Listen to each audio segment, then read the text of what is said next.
بسم اللہ الرحمن الرحیم۔ السلام علیکم دوستو، دنیا بھر کی خبروں میں آج آپ سنیں گے، لیکن اس سے پہلے اگر ہو سکے تو لائک اور سبسکرائب کا بٹن ضرور دبا لیں۔ شکریہ۔ برازیل کے صدر لولا ڈی سلوا نے کہا ہے کہ جو کچھ غزہ میں ہو رہا ہے وہ ماضی میں کبھی بھی نہیں ہوا۔ تاریخ غزہ کی اس وحشیانہ جنگ کی مثال نہیں پیش کر سکتی۔ صدر لولا ڈی سلوا نے کہا کہ غزہ جنگ ویسی ہی ہے جیسا ہٹلر نے یہودیوں کے ساتھ کیا تھا۔ ان کا یہ بھی کہنا تھا کہ اس وقت غزہ میں جو کچھ ہو رہا ہے یہ نسل کشی ہے۔ اسرائیل غزہ میں فلسطینیوں کی نسل کشی کر رہا ہے اور ہٹلر کا کردار ادا کر رہا ہے۔ صدر لولا ڈی سلوا نے کہا کہ جو کچھ اسرائیلی فوج کر رہی ہے یہ سپاہیوں کے خلاف جنگ نہیں ہے، یہ انتہائی جدید اسلحے سے لیس فوج کی غزہ میں عورتوں اور بچوں کے خلاف جنگ ہے۔ برازیل کے صدر کے بیان پر اسرائیل غصے میں آ گیا۔ اسرائیلی وزیر اعظم نیتن یاہو نے کہا ہے کہ برازیلی صدر کا بیان یہودی لوگوں پر حملہ ہے۔ نیتن یاہو نے کہا کہ برازیلی صدر کا بیان اسرائیل کے حق کے دفاع پر حملہ ہے۔ اسرائیل کا نازیوں اور ہٹلر سے موازنہ کرنا سرخ لکیر عبور کرنا ہے۔ دوستو، یاد رہے کہ برازیلی صدر نے کہا تھا کہ جو کچھ غزہ میں ہو رہا ہے وہ ماضی میں کبھی بھی نہیں ہوا۔ غزہ کی تاریخ اس وحشیانہ جنگ کی مثال پیش نہیں کرتی۔ صدر لولا ڈی سلوا نے کہا تھا کہ غزہ جنگ فوجیوں کے خلاف نہیں بلکہ فوجیوں کی عورتوں اور بچوں کے خلاف ہے۔ امریکی وزیر خارجہ انٹونی بلنکن نے آزاد فلسطینی ریاست کے قیام کی ضرورت پر زور دیتے ہوئے کہا ہے کہ اسرائیل کے لیے آنے والے مہینوں میں اپنے عرب پڑوسیوں کے ساتھ تعلقات کو معمول پر لانے کا ایک غیر معمولی موقع ہے۔ امریکی وزیر خارجہ کا کہنا تھا کہ عرب ممالک کی قیادت میں فلسطینی اتھارٹی کے احیاء کے لیے حقیقی کوششیں ہو رہی ہیں تاکہ فلسطینیوں کی نمائندگی مزید مؤثر ہو سکے۔ امریکی وزیر خارجہ انٹونی بلنکن کا کہنا تھا کہ ایک فلسطینی ریاست کے قیام کے لیے اسرائیل کی سلامتی کو یقینی بنانے کی اشد ضرورت ہے۔ عملی طور پر ہر عرب ممالک اب سیکیورٹی کے وعدوں اور یقین دہانیوں پر اسرائیل کی موجودگی کو تسلیم کرنا چاہتا ہے تاکہ تعلقات کو معمول پر لایا جا سکے۔ انٹونی بلنکن کا مزید کہنا تھا کہ میرے خیال میں اب فلسطینی ریاست کے قیام اور تعلقات کی بحالی پہلے کے مقابلے میں بہت زیادہ ضروری ہے اور یہ خود اسرائیل کی سلامتی کے لیے بھی ضروری ہے۔ اسرائیلی مظالم کے خلاف بیان دینے پر حماس نے برازیلی صدر کی تعریف کی ہے۔ حماس کا کہنا ہے کہ غزہ میں نسل کشی کی برازیلی صدر کے بیان کی قدر کرتے ہیں۔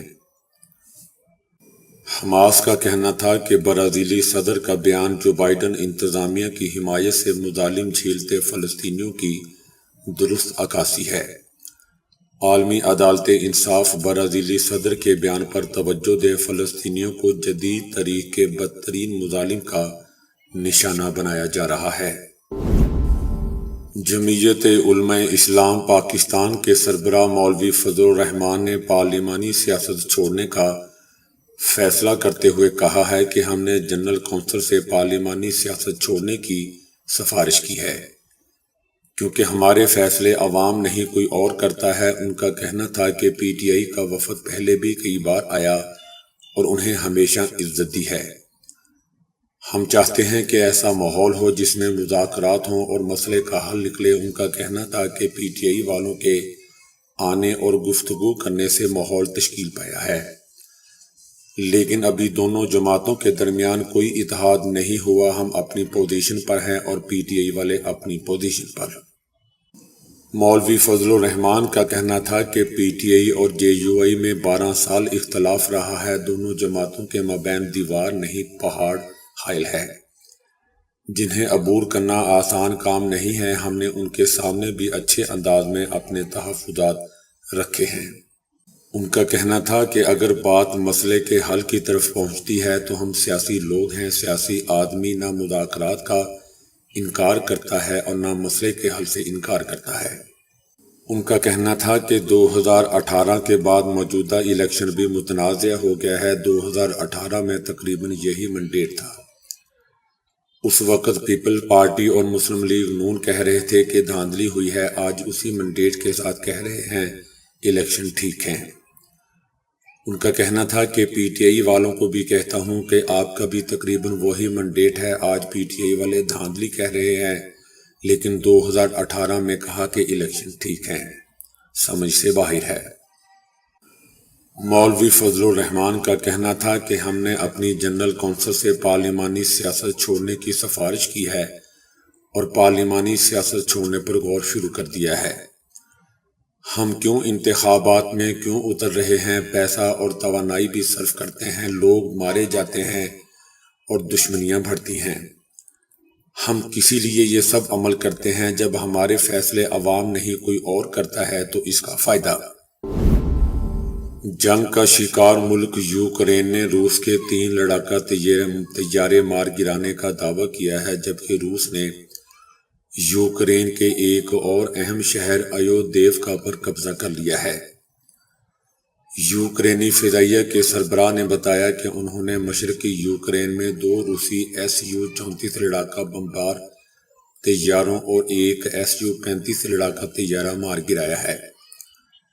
دوسری جانب روس نے پیش قدمی جاری رکھتے ہوئے یوکرین کے ایک اور اہم شہر پر قبضہ کر لیا ہے، جسے روسی صدر پوٹن نے اہم فتح بھی قرار دے دیا ہے۔ حزب اللہ نے ایک اسرائیلی ڈرون کو کامیابی سے کنٹرول کر لیا۔ یہ ڈرون صہیونی کالونی المطلع کی یونین کونسل کا تھا۔ اس ڈرون کو جائے حادثہ کی تصویریں اور نقشہ بنانے کے لیے استعمال کیا جاتا ہے۔ دوستو، یاد رہے کہ حزب اللہ نے غزہ کے عوام کی حمایت میں آج دوپہر کو بھی شمالی مقبوضہ فلسطین میں اسرائیلی فوج کے ٹھکانوں کو نشانہ بنایا اور خاصا ان کا نقصان کیا۔ دلچسپ بات دوستو یہ ہے کہ حزب اللہ کے سیکرٹری جنرل نے اپنے تازہ ترین تقریر میں کہا ہے کہ صہیونی رجیم نے ہماری ریڈ لائن عبور کی ہے، اسی وجہ سے حزب اللہ بھی اپنے حملوں میں کسی سرحد کی پابندی نہیں کرے گا۔ امریکہ کے سابق صدر ٹرمپ نے اب جوتے بیچنا شروع کر دیے۔ سول فراڈ کیس میں نیو یارک کی عدالت سے 35 کروڑ 50 لاکھ ڈالر جرمانے کی سزا ملنے کے اگلے ہی دن ٹرمپ نے اپنی کمپنی کے جوتے متعارف کروا دیے۔ سابق صدر ٹرمپ نے سنہری چمکتے دھمکتے جوتوں کی جوڑی متعارف کروائی، جن پر امریکی پرچم کی تفصیل بھی درج تھی۔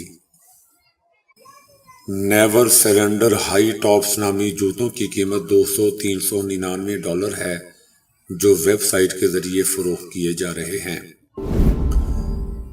کسانوں کو دارالحکومت دہلی سے باہر رکھنے کے لیے سیکیورٹی فورسز کے ساتھ ہفتہ بھر کی جھڑپوں کے بعد وزیر تجارت نے کہا ہے کہ بھارت نے احتجاج کرنے والے کسانوں کے ساتھ جمود کو توڑنے کے لیے دالوں، مکئی اور کپاس کی سبسڈائز قیمتوں کی پیشکش کی ہے۔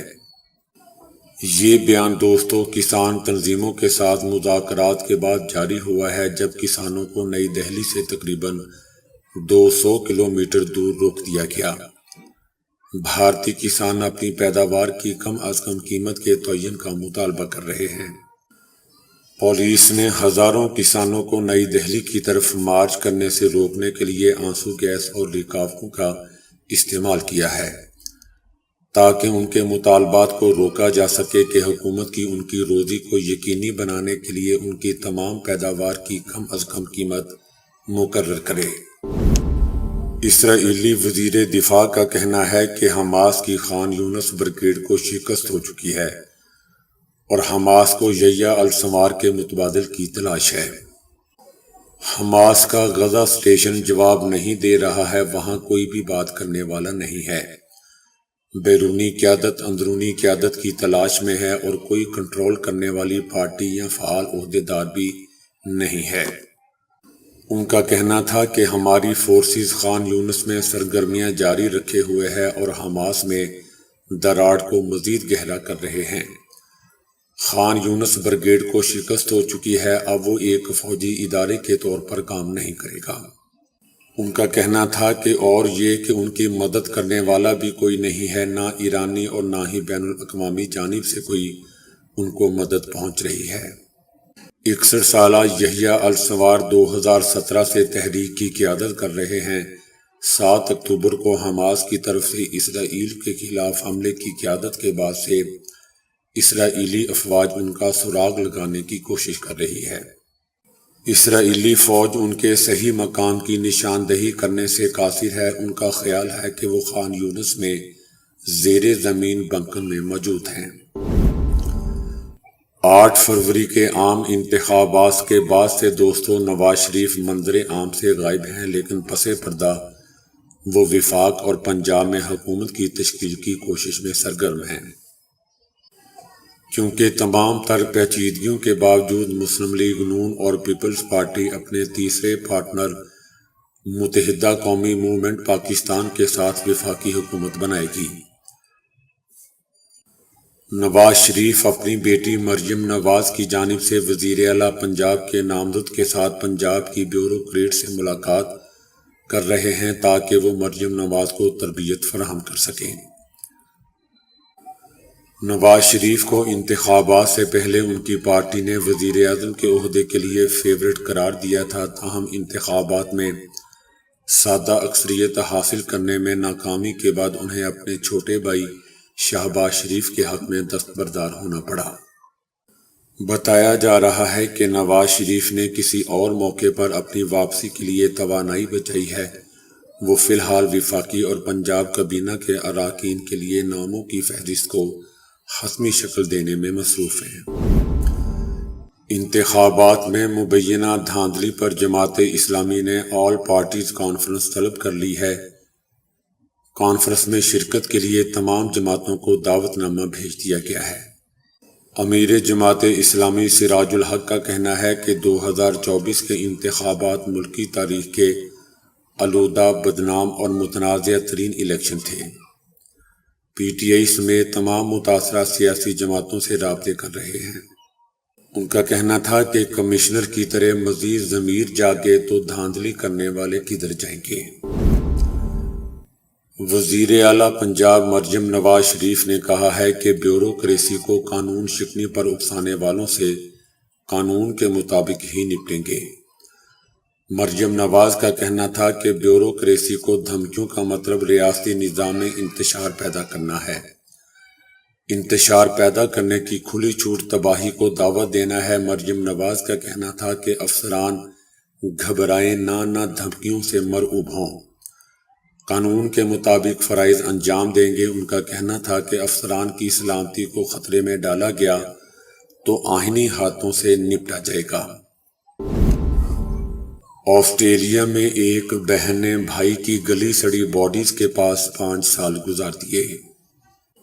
70 سالہ خاتون نے ایک مہنگے ترین گھر میں 5 سال ایک گلی سڑی باڈیز کے ساتھ گزار دیے۔ اس دوران مقامی افراد سمیت اعلیٰ حکام بھی معاملے کی گہرائی کو بھانپنے میں ناکام رہے۔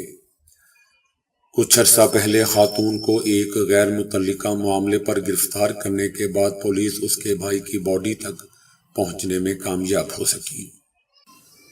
وکٹوریہ پولیس کے مطابق خاتون کے مردہ بھائی کی فلاح و بہبود کی جانچ کرنے کے لیے پولیس نے ان کے گھر چھاپا مارا تھا۔ جب انہیں اس کی باڈی ملی تو وہ صرف ہڈیوں کا ایک پنجرا باقی تھا۔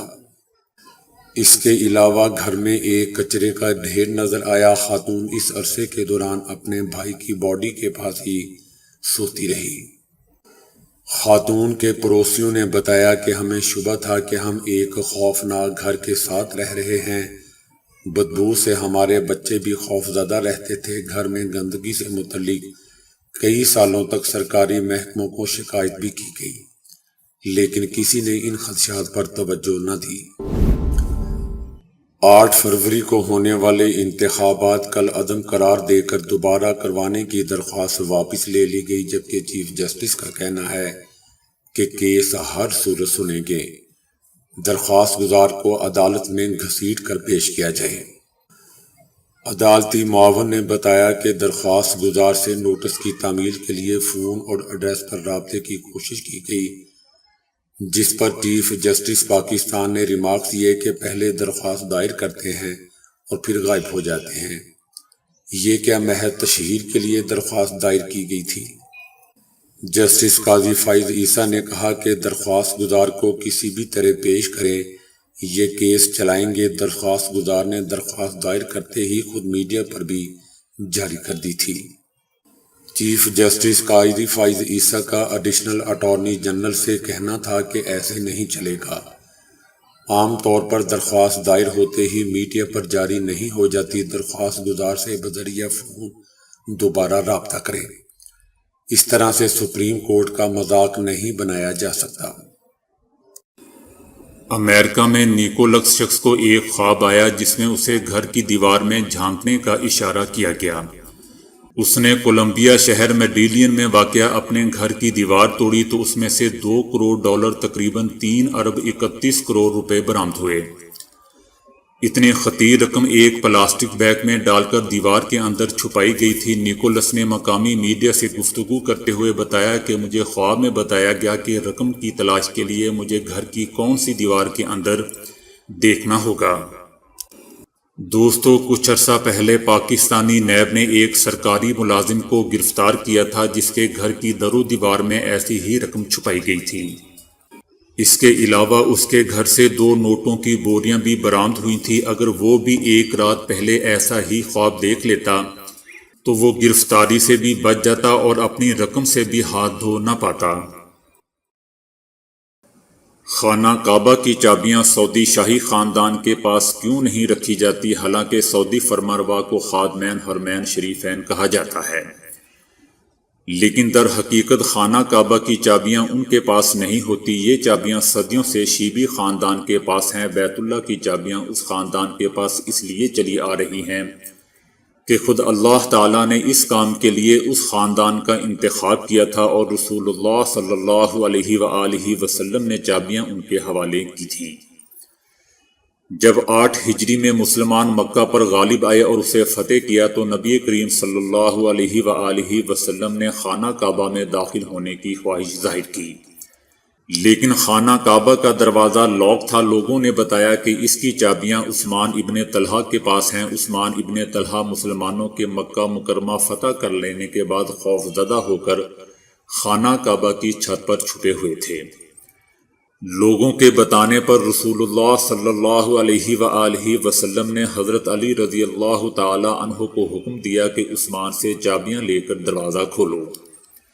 جب حضرت علی رضی اللہ تعالی عنہ نے عثمان سے چابیاں طلب کی تو اس نے دینے سے انکار کر دیا۔ حضرت علی رضی اللہ تعالی عنہ نے ان کا انکار نظر انداز کر دیا اور ان سے چابیاں چھین لیں اور دروازہ کھول دیا، اور رسول اللہ صلی اللہ علیہ وآلہ وسلم خانہ کعبہ کے اندر داخل ہو گئے۔ بیت اللہ کے اندر رسول اللہ صلی اللہ علیہ وآلہ وسلم نماز ادا کر رہے تھے کہ حضرت جبرائیل علیہ السلام اللہ کا پیغام لے کر آ گئے۔ پیغام یہ تھا کہ بے شک اللہ آپ کو حکم دیتا ہے کہ امانتیں امانت والوں کو پہنچا دو، اور جب لوگوں کے درمیان فیصلہ کرو تو انصاف سے فیصلہ کرو۔ بے شک اللہ آپ کو اچھی نصیحت کرتا ہے، بے شک اللہ سننے والا اور دیکھنے والا ہے۔ حضور صلی اللہ علیہ وآلہ وسلم کو جیسے ہی جبرائیل علیہ السلام نے اللہ کا یہ پیغام پہنچایا، انہوں نے فوری طور پر حضرت علی رضی اللہ تعالی عنہ کو حکم دیا کہ عثمان کے پاس واپس جاؤ اور چابیاں اس کے حوالے کر دو اور اس سے اپنے رویے پر معذرت کرو۔ جب حضرت علی رضی اللہ تعالی عنہ نے جا کر عثمان ابن طلحہ کو چابیاں واپس کیں اور ان سے معذرت چاہی تو عثمان حیران رہ گئے کہ ایک عظیم فاتح نے انہیں چابیاں واپس بھجوا دی ہیں۔ تب حضرت علی رضی اللہ تعالی عنہ نے آیت کریمہ نزول کا واقعہ اسے سنایا اور بتایا کہ اللہ تعالیٰ نے حکم دیا ہے کہ چابیاں عثمان کو واپس کر دو۔ یہ سن کر عثمان ابن طلحہ نے فوراً کہا کہ میں شہادت دیتا ہوں کہ اللہ ایک ہے اور محمد رسول اللہ صلی اللہ علیہ وآلہ وسلم اللہ کے رسول ہیں، اور اس طرح اسلام قبول کر لیا۔ دوستو، حضرت عثمان ابن طلحہ رضی اللہ تعالی عنہ کے اسلام قبول کرنے کے بعد حضرت جبرائیل علیہ السلام واپس رسول اللہ صلی اللہ علیہ وآلہ وسلم کے پاس آئے اور چابیوں کے متعلق اللہ کا حکم سنایا کہ آج کے بعد تا قیامت خانہ کعبہ کی چابیاں عثمان ابن طلحہ رضی اللہ تعالی عنہ کے خاندان کے پاس ہی رہیں گی۔ دوستو، اس دن کے بعد سے آج تک خانہ کعبہ کی چابیاں اسی خاندان کے پاس چلی آ رہی ہیں۔ تو دوستو، ابھی کے لیے اتنا ہی۔ ویڈیو کو لائک اور شیئر کرنے کا بہت بہت شکریہ۔